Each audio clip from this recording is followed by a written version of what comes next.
তেড়ে আসে? ভূতেদের খেয়ে দিয়ে অনেক কাজ আছে, তোকে ভয় দেখিয়ে ওদের লাভ কি? ডাক, আবার কমলিকে ডাক, জোরে গলা ছেড়ে ডাক, ঠিক খুঁজে পাবি ওকে। কমলি, ওরে কমলি, কোথায় গেলি রে তুই? আয়, ফিরে আয় কমলি।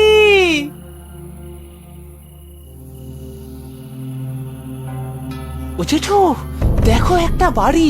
কমলি ওখানে যায়নি তো? তাই তো, হতেও তো পারে, চল দেখি।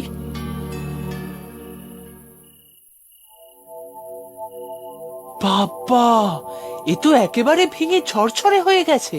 এখানে কে বাড়ি বানিয়েছিল?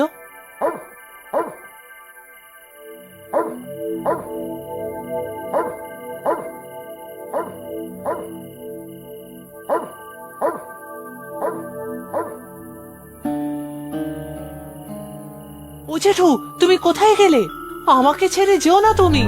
জেঠু, জেঠু। আরে, এটা তো কমলির আওয়াজ। এই বাড়ির ভিতর থেকেই তো এলো মনে হয়। জেঠু যে কোথায় গেল, যাই আমি গিয়ে দেখি।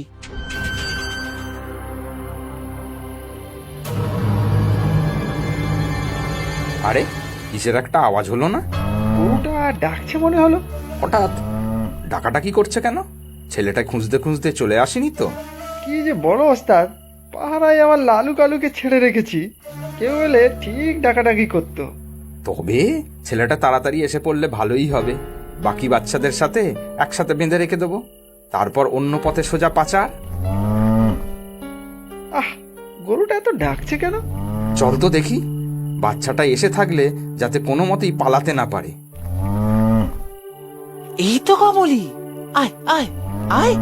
নে নে, ওকে বার কর এখান থেকে। এই তো জেঠু, কোথায় গেছিলে তুমি?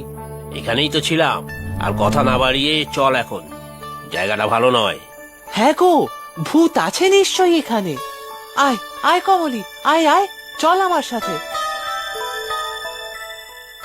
কিসের একটা আওয়াজ আসছে, ওই ভাঙা জানলাটা দিয়ে দেখি একবার। আয় আয় কমলি, আয়, চলো জেঠু, গিয়ে দেখি একবার। এ কি, গরুটা কোথায়? তাহলে নিশ্চয়ই ছেলেটা এসেছিল। আমার লালু আর কালুকে তো দেখতে পাচ্ছি না। পই পই করে বললাম নজর রাখতে। গ্রামের লোক এসে ধরলে কিন্তু তোকে কেটে ওই বাঁশবাগানে পুঁতে দেবো বলে রাখলাম। এই বাঁশ বাগানে কে আসবে বলো তো? ওদেরও তো ভূতের ভয় আছে।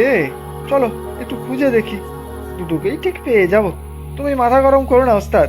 চল, বাকিগুলোকে যে ঘরে রেখেছি ওই দিকটায় যাই। আরে, এ তো আমারই মতো দু তিনটে বাচ্চা ছেলে। এখানে কে এরকম হাত মুখ বেঁধে রেখেছে? জেঠু, দেখেছো? সত্যি তো, বাচ্চাগুলোকে মুখ হাত পা বেঁধে ফেলে রেখেছে। চল, বাচ্চাগুলোর বাঁধন খুলে দেই।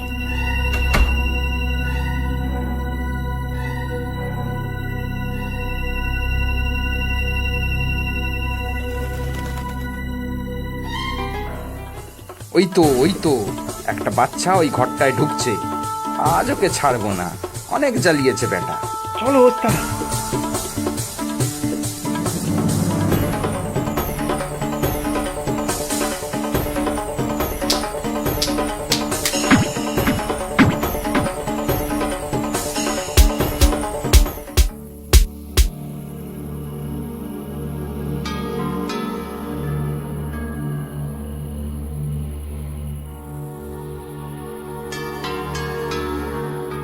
মামা, পিন্টু, কোথায় ছিলি তুই? আমি তো খুঁজতেই যাচ্ছিলাম। এরা কারা? কমলিকে খুঁজে পাচ্ছিলাম না। ওই বাঁশবাগানের ভেতরে একটা পুরো বাড়ির ভেতরে কমলিকে পেলাম। এই বাচ্চাগুলোও ছিল, জানি না কারা নিয়ে এসেছিল ওদের। তাই তো, গ্রাম থেকে দু চারটে বাচ্চা খোয়া যাচ্ছিল শুনেছিলাম, তাদের খুঁজে পাওয়া যাচ্ছিল না। আচ্ছা, এখন চল চল, সবাই ঘরে চল। তোর মামি খুব চিন্তা করছে। কিন্তু জেঠু কোথায় গেল কে জানে।